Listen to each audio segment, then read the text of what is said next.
Well, the first thing I'm thinking is, this is my moment. This is my time. They're going to have to carry me out. I'm going to get that belt, and I'm going to get it at any cost. I'm going to visitate. I'm going to tear his soul apart. That's what goes on in my mind. My guest today is Mike Tyson. Mike is the former heavyweight boxing champion of the world, one of the greatest boxers of all time, and one of the most recognized sports personalities in the world.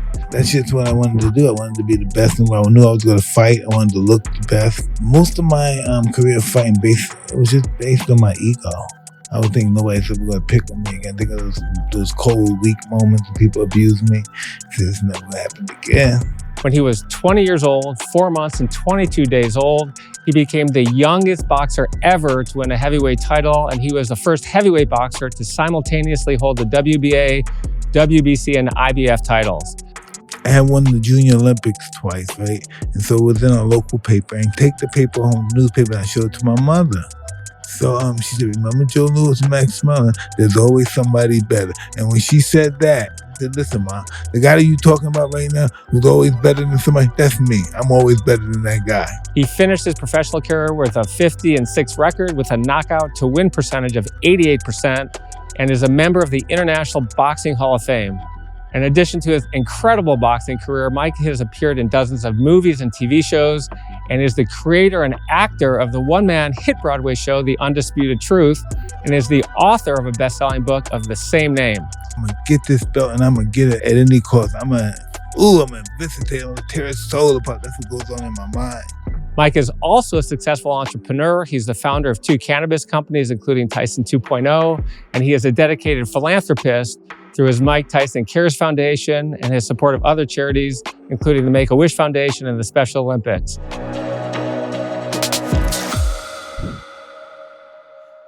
Mike, it's an incredible pleasure to have you on my show. Welcome to In Search of Excellence. Pleasure to be here, my friend. I always start my podcast with family because our family helps shape our personality, our values, and the preparation for our future. You had a crazy life. Yeah, could be crazy, yeah. Your dad was a pimp. Yes. And your mother was a drug addict and helped with him in the sex industry. Yes. And when you were 1 year old, your parents used alcohol and drugs sometimes to put you to sleep. Absolutely. So Marijuana at 1 year old.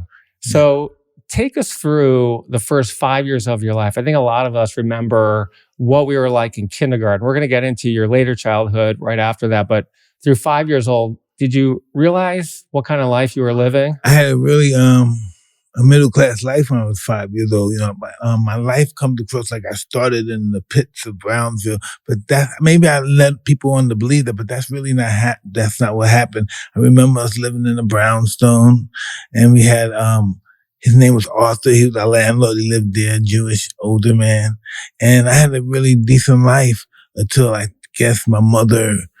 She made a bad business decision with a man and lost all of her money and stuff. And then I think that's when we moved to Brownsville, and then life became so much challenging then. It was a high crime neighborhood. Big time, high crime, high drugs, high everything. It's everything. It's just a city in Brooklyn, even now, but you just don't want to be there if you don't know anyone. So when you were younger, you were bullied. Big time, yes, big time. You had a lisp. Yes. You had bad acne. Yes. You have a high-pitched voice. Overweight. And you were chubby. Yeah. So tell us. And I wore glasses. And you wore glasses. Yeah. So an unattractive kid, and that's the kind of kid that people bully. So how did being bullied influence your future? What were you thinking at the time? A lot of bullies, and this happened to me when I was bullied, I said, I don't want to be bullied anymore, and I'm going to make it in life. It helped motivate me to be successful in life. I used to thought that I'm going to try to avoid these guys all my life. I never knew that they don't go anywhere. You can't escape these guys unless you confront them. That's what I learned at a young age. So you can't run from them. You got to confront them. How old were you when you were bullied for the first time? It's early I can meet. It's conscious. I mean, as far as intermingling with people, like going and seeing people at schools. Yeah, probably 8 years old when I started getting involved with school. Going to school. They always picked on me in school, kicked the shit out of me. It's hard to believe that someone kicked the shit out of you. Listen, when I see these mean, bad, savage guys in the streets, I understand. I get it.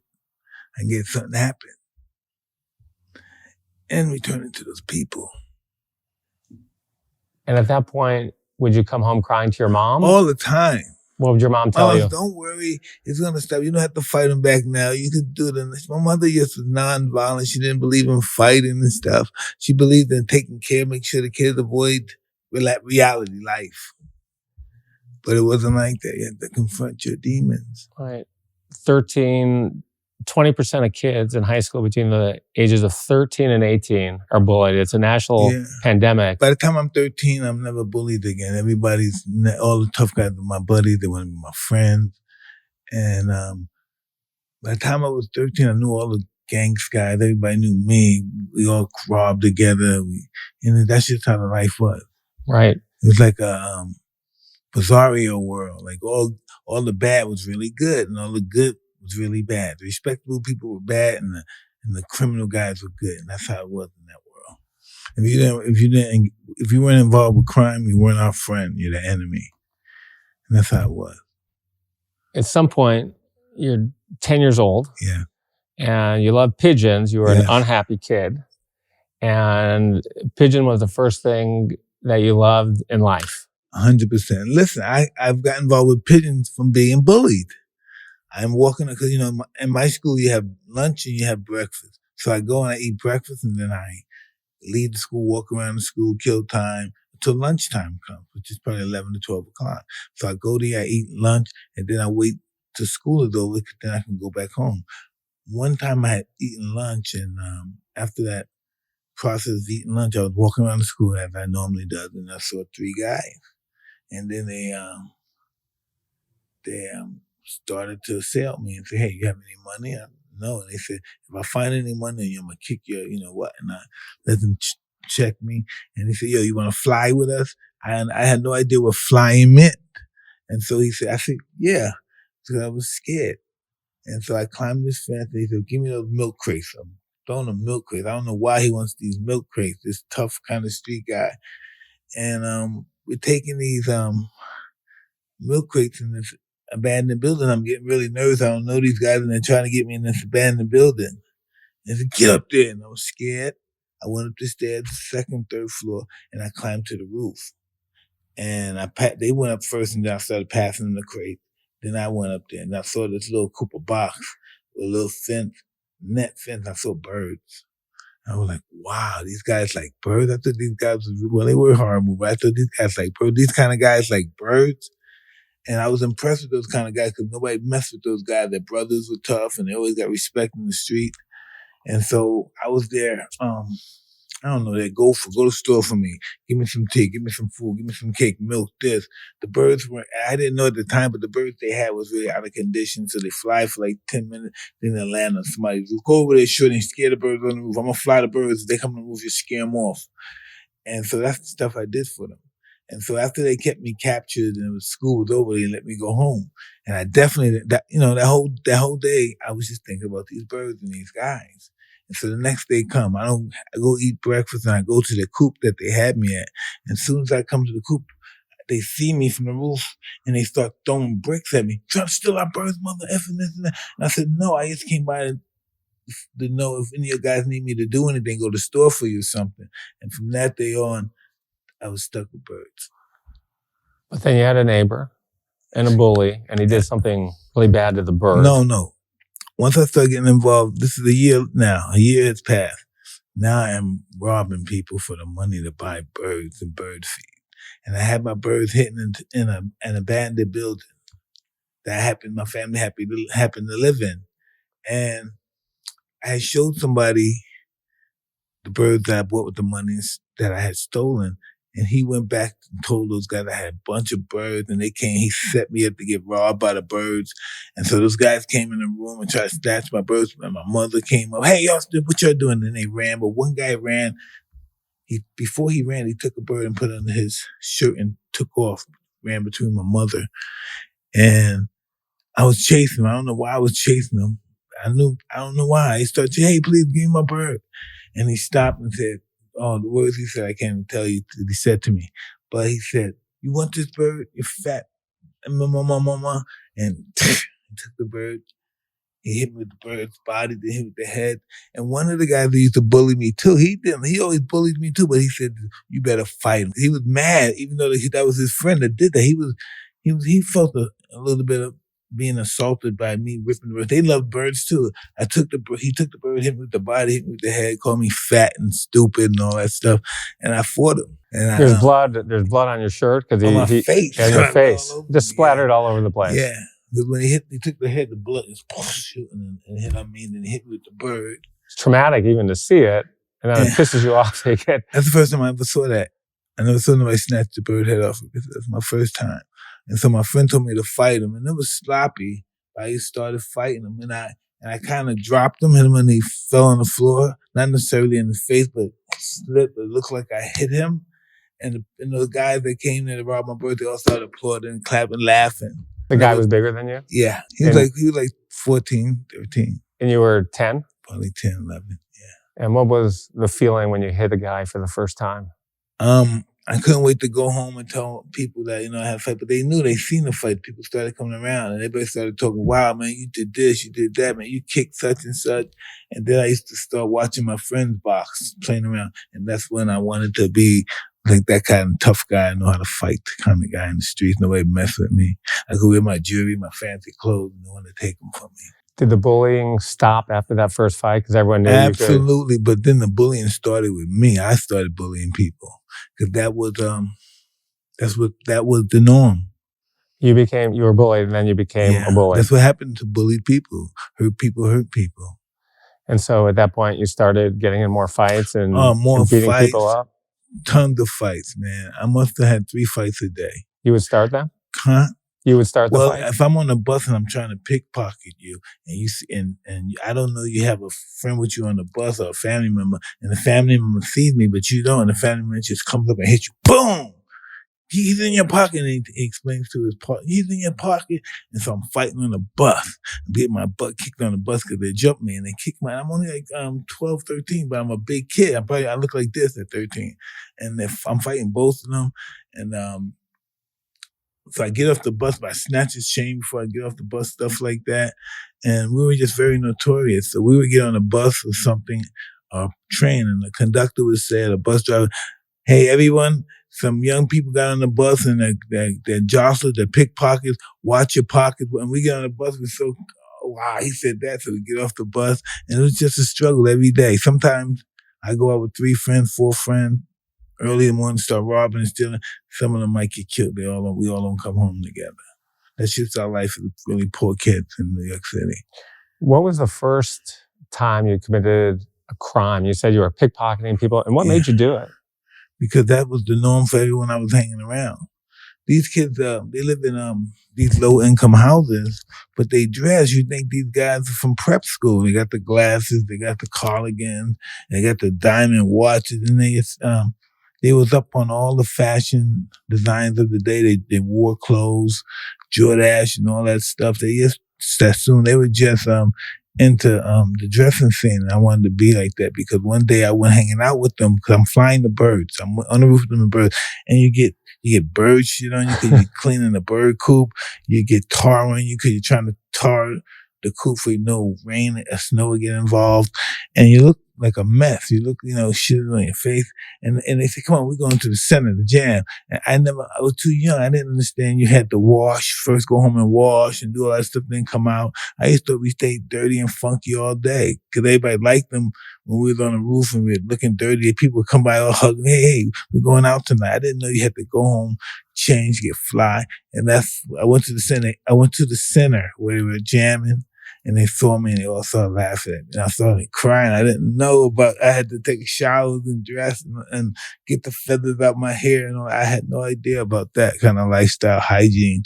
And after that, that never happened again. I always went shopping, bought the best clothes. And I was just so, what was that? I was so self-conscious about my appearance. So how old were you the first time you robbed somebody? And then did the crimes probably 11. 11? Yeah, but I got away. I got arrested a lot, but I got away a lot too. A lot of people say, hey, the kid, let him go. Right.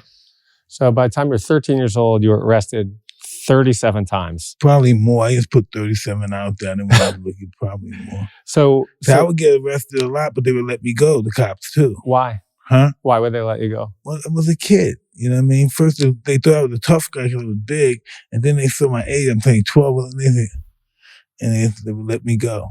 It's not like it is now. Then you can get 10-year-old cops will lock you up, might kill you, and it's just a whole different story. But sometimes they bring me to my mother. My mother would just assault me right in front of them, and they would just laugh. The cops would just laugh watching my mother kick my butt.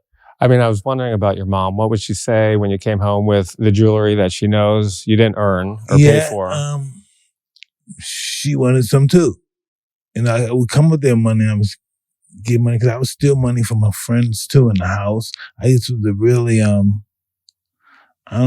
incorrigible young kid. I had no respect for anybody. I would steal anybody's money. Nobody's pain meant anything to me because that's what I've learned in the streets. Everybody else means nothing if it doesn't have anything to do with your survival. So most parents, when they come home, they know their kid's a crime. Say we cut off welfare. We have no way of getting any kind of money. Right. You know what I mean? If you sell your bodies, but maybe you get too old to do that too. So you have no money. You're not on welfare because you got men in your house, and everybody's watching these men coming in and out of your house. And your son, he's 12 years old, but he comes home with $5,000 or $1,500, something like that. And you're not going to take any money when he said, "Hey, Mom, look at this," or something like this. And when my mother took some of the money, and I would come back later and say, "Hey, Mom, you owe me what, $500, $200, or whatever like that." She said, "You owe me your life. You're not going to get nothing back." And I understood that back then, then that's just the way it is. I never understood family. I thought everybody was just criminals. That's the world I come from, where everybody is trying to hustle. No one had a nice family that you said, one day I want to be like that or emulate. I wish I had what they had. Yeah, but they have received everything they had from crime. So how was they going to get that? By the only means I'm known by watching the people that have what I want receive that. Does that make sense? Yes. And so that's what I wanted to do. How they get in? Because people, when they knew they were criminals, but people used to always love them, hug them. And the bigger criminal you were, the more respected you were. And that's what we wanted too in the neighborhood, respect. And if you weren't wearing these fancy clothes and fancy shoes and driving your moped or your motorbike or your car even, you're not going to get any respect. So what were your goals at that point? Was it to become a professional criminal and just be a that's kingpin? That's all I wanted to do, is rob and steal. That was it. And did you ever think that at some point it's going to come to an end and you may spend your life in prison, or you didn't care? Well, that's what my friends were doing. We were all doing it. That's what we were doing. Spending my life. I had friends just recently come out of jail 40 years, 38 years. They've been locked up when they were locked up with me. When I was 12, 13 years old, they were locked up with me, but they stayed on the path of crime, and I went on the path of sports and redeeming myself in that perspective. So you were sent to a juvie home when you're 13. No, this is when it gets interesting. I'm in the holding facility in the Bronx called Spofford, juvenile facility. And so one day we come to the auditorium bigger than this, but we come here and they turn the lights on. They play the movie The Greatest, the story of Muhammad Ali. So movie was over, they turned off the light, and Muhammad Ali comes in. Everybody goes berserk. I say right off the back, I want to be like him. In my mind, subconsciously. So a month or so go by. I get transferred to Tryon School for Boys. And so I get transferred there and I get in trouble. And I don't know, probably a month or 2 months while I'm there, I get in trouble, fights. I don't want to say stabbing, but just fights. And so I went from that dorm, which was a nice dorm, and then I go to Blairwood, I guess. Elmwood. I go to Elmwood College. Elmwood College is for the guys that have to be escorted all the time. They're really violent, and they may be there for murder, juveniles. And so they call it the lockup college, because when you leave the college, you always have to have your handcuffs. It wasn't like the other ones, you can go free, go walk around. We always had to have supervision and handcuffs. And so I went there, And I met this gentleman named Bobby Stewart. So I was saying, wow, I hear Bobby Stewart, the boxer. Everybody talks about him. And then he came to my door, knocked on the door. I heard you want to see me. What do you want? How do you know who I am? And he was a tough, rough guy. You know, I'm like, wow, I thought he was going to be nice because I'm one of the kids. But he wasn't nice. He wasn't nice.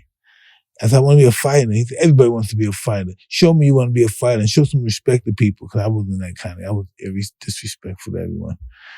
And I went to school and I took my reading level from like a 4th grade reading level to like a 7th grade reading level within a couple of months or so. And so he thought that was great. And I went on this stage from school, graduation or whatever it was, and I received this diplomas and certificates and all that stuff. And he was impressed with that. And it wasn't like it was a big jump, but to come from 4th to 7th in a couple of months, he thought that was great. And so he started training me. And he taught me how to fight. He kicked the crap out of me most of the times. But then you broke his nose. Yes, I did that. And how long was it before he kicked the shit out of you before you broke his nose? Well, it was quick, though. Yeah, it was quick. It's quick. I learned quick. He taught me well. And then he said, my wife don't want me to box you no more because I have to know. But I'm going to take you somewhere where these guys are going to take you to the next level. Right. And that's when I met my mentor, Cus D'Amato. Right. I was 13. Right. And he became your mentor and like a father figure to you. He adopted me when I was like 16. Right, when your mom passed away. Yes. So tell us about your relationship with him and his wife, Camille, and how common law wife, yeah. They weren't married. And what lessons they imparted on you back then that you still carry forward today? Wow, that's really interesting. When I go through my life and there's certain conduct that I'm involved with, and it always reminds me of Cus. Always when it comes to standing up for myself. Well, I'm the kind of guy, listen, just for meeting Cus, I'm the kind of guy that fights better when my back's against the wall, but I don't like to be with my back against the wall. When my back's against the wall, I'm just insane. And that's what it's about with Cus D'Amato. It's about never giving up. We just don't give up.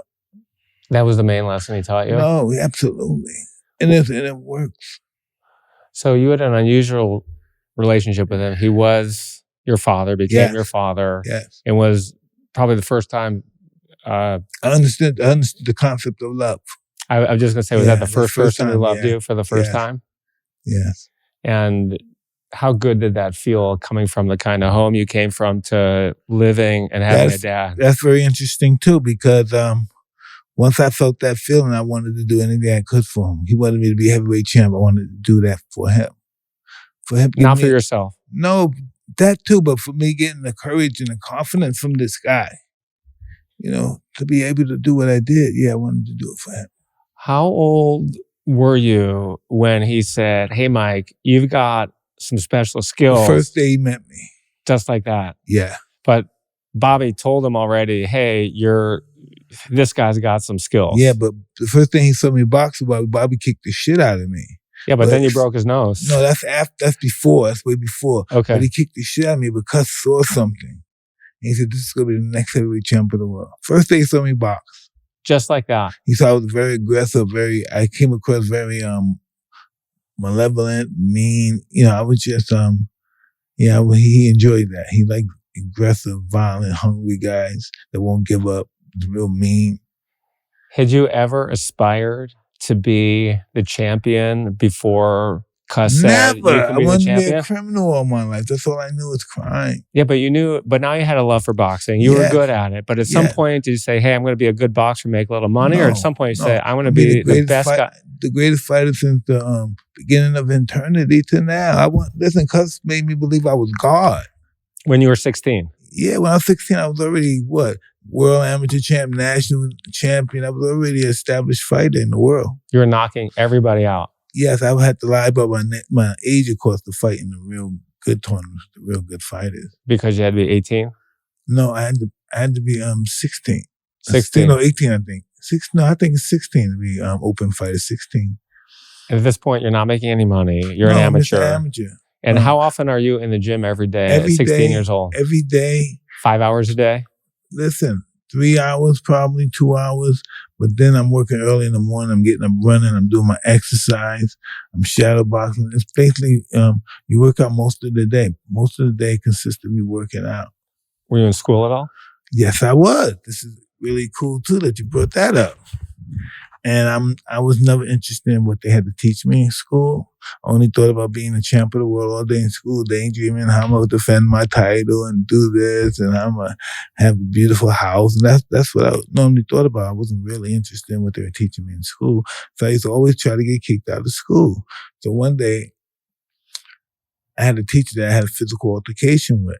And I A was physical altercation? Yes, I was saying, hey, this is great. You beat up a teacher? Kind of. I don't stay away from that. So I was 16, but so I said, well, good, I don't have to go to that school no more. So my mentor, Cus D'Amato, he's Italian. The school principal is Lee Burdak. He's Italian. Next thing you know, these guys get up there, start talking this Italian stuff. This is when I know I was in trouble. When Cus said, where your family from? And the guy said something, and Cus said, whoa, really? I'm from, and next thing you know, I'm back in school again. I didn't want to be in school. I wanted to get kicked out of school. And so these Italian guys are talking, and I knew I wasn't going to come back in school. I had to fight with the teacher. How could I do that? And next thing I know, I'm back in class. I'm back in the homeroom. I couldn't get kicked out. But was Cus telling you, hey, Mike, you need an education, Big time. and you're not boxing if you're not studying? Big time. But you're saying to Cus, hey, man, I just don't want any part of it? I said, I don't know how to do this. How you put this number, you put it's just no way I'm going to do this, Cus. It's not going to work. Let's just go fight, please, please. But he was very disappointed I didn't finish school. He was disappointed or you're disappointed? He was disappointed. I was happy I didn't finish. I was really ecstatic. I think I went out with some friends and ate Big Macs and Dairy Queens after that. What about now? Do you regret not going and not graduating? Well, listen, the best thing that ever happened to me is that I stopped school and I had time to put 100% into my craft for my kids can go to schools I never went to in my life and never would be able to go to. And that's pretty much what happened. My kids, listen, oh, you gotta hear this. My kids are so brilliant, but they bust my chops a lot. You know, like we might be around having a talk and I might talking like I'm a big shot. And my son might say that again, Dad? He's 12 years old. Dad, I never knew you were illiterate. You can't even say this word, spell this word. Then they start busting my chops. So I say, hey, the reason why I didn't go to school because I worked so hard for your guys to go to school for the way they tease you like you guys tease me. But they don't understand the concept because they always been, I don't want to say spoiled, but they always been in a position of where they never would wanted anything pretty much. It's probably from being selfish, but other than it's really needing something to exist, no, they don't have to live like that. They can do whatever they want from a living perspective. But they just have to know that life is about struggle. Without any struggle, there's no process. You know what I mean? You get no progress without no struggle. And that's what I believe. Because they did a research study with some rats. And they took these rats and they put them in this environment, probably bigger than that. But they have all the food they want, they have all the sex they want, they have all the water, they have everything they want. Then the first thing that happened, they start breaking up in groups. And then they have the groups of the ones that just want to stay beautiful, clean themselves all day. Then they have these guys over here that are aggressive. They want to attack them, beat them up, rape. They do bad things. And then they have these groups over here that don't associate with the other groups. And so eventually, you know what happened? They stop having sex, they start fighting, it becomes chaotic, and then they all die off. And so that explained to me, without any struggle, there's no progress because people, we have to be active. You know, they weren't active, they did nothing, they didn't win, they just died away. So we have to struggle, we have to be involved with the outcome, what happens in life, and we have to struggle. And that's just what life is about. Life is not about just having a good time all the day. It's not about sunny days. It's about enjoying those sunny moments and deal with the world as it is on life terms. Let's go back to your first professional fight. Yeah, Hector Mercedes. Who was it with? Hector Mercedes. Hector Mercedes. And how old was Hector? I don't know. He wasn't much older than me. I was 18, but he couldn't have been much older, probably 20, 21. So take us to the exact moment where you're in the locker room, you got your shorts on, Cus is there. Are you afraid you're going to lose? Or do you say, I'm going to fucking destroy this guy? I'm never afraid I'm going to lose. What's worse than losing to me is looking bad. You could look good losing, but it's looking bad losing is not good. I don't want to look bad losing. So that's what I thought about the story. I might look sloppy, might look bad. Even though I looked at him, he looked a short, fatty guy. In my mind, he was a monster. So I beat him in one round. And I had a bunch of one-round knockouts. In my first fight, I went the distance with, I think was James, what was his name? James Tillis, Cowboy Tillis. I went 10 rounds. Cowboy. Yeah. Black guy. Cowboy. Okay. Cowboy Tillis. Did he come out in cowboy boots as he's walking down? He had the hat too? He had the hat. But that was my first 10 rounds. And after I went 10 rounds, I knew I can go 10 rounds. And so I went on another streak of knockouts. I won the title at 20 years old. I'm the youngest heavyweight champ ever. I made around 10 defenses. I lost my title in 1990. And I started to come back. I had 4 fights in 1991. I got in trouble legally. Yep. And then after I got in my trouble legally on my sex case, I went to prison for 3 years. Right. Before we go there, I want to go back to your dream. Right. Your dream was to become the heavyweight champion of the world. Absolutely. That's what I thought of. And did the dream consume you on a daily basis? Consume me. 24 hours a day. Turned me totally out. I'm talking about turned out. That's all I thought about was fighting. That's all I thought about was fighting matches. Go in the room, start putting fights of old fighters together, watching fights. Couldn't wait for the next one till you got your shot. I had 15 fights in 1 year. Of course I couldn't wait. And you had never been hurt before? Well, no, not in the boxing league. So take us to the actual locker room. I've talked to friends who play in the Super Bowl and, they got the nerves, are out there on the field. Mm-hmm. You're not out there on the field warming up. You're in a room and you're warming up in the back. Yeah. Warming up in the back. But what were you feeling the second you stepped into that ring and said, if I win this fight, this moment, whether it's 10 seconds later or going the full distance, what were you thinking? And then what was your exact reaction when you raised your hands afterward and you had won? Well, the first thing I'm thinking is that, of course, I'm really nervous. Yeah. And I say, this is my moment. This is my time. I'm not going to, they're going to have to carry me out. I'm going to get that belt. That was my main objective. I'm going to get this belt and I'm going to get it at any cost. I'm going to visit it. I'm going to tear his soul apart. That's what goes on in my mind. I have to think really, violent stuff when I fight. I'm relaxed, but I think violently. Thinking back to your childhood. Yeah. Thinking back to those crazy moments. Don't pick on me again. That had a lot to do with my childhood, my fighting career. Right. So you became the youngest champ ever. Yeah. And then you were the first person to hold all 3 titles at the same time. Your mom never knew you as a successful person. Talk about that, if you will. I had won the Junior Olympics twice, right? And so it was in a local paper in Catskill, the town that I am from at that moment. I take the paper home, newspaper, and I show it to my mother. She's cooking me food, and I'm telling my mother, I'm going to be champ of the world. Watch me. No man could beat me. Wait till I get older, this and that, and all this and that. I'll make millions of dollars. I'm going to buy you houses all over the country. And she's looking at me. And I know she's saying, what do these white people do with my son? Why is she talking so crazy and so grand? And she said this, well, don't forget what happened to Joe Louis, because she was born in 1927. So Joe Louis was the hero. And I'm from Detroit, so we love Joe Louis. Yeah, absolutely. Yeah. So she said, remember Joe Louis and Max Mellon? There's always somebody better. And when she said that, I went to a Cus because he gave me this big ego now. And I said, listen, Mom, the guy that you talking about right now who's always better than somebody, that's me. I'm always better than that guy.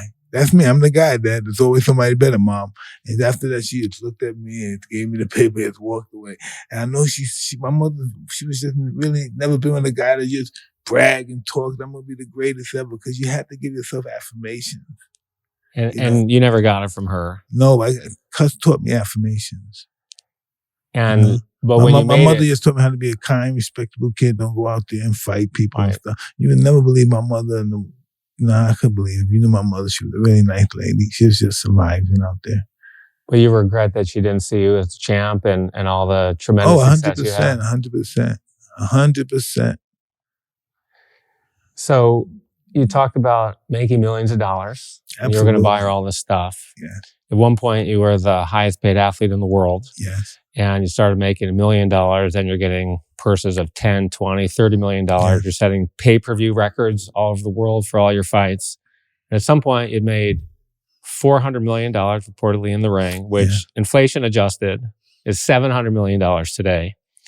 And in my world, in the corporate world, a lot of my friends talk about having a goal, right? First, you want to make $1 million, and as you get a little older, it's now 5 million. And if you live in expensive places like LA or New York, the 5 million isn't really, a nice house costs more than 5 million in New York or whatever. And then there's a concept, it keeps going up.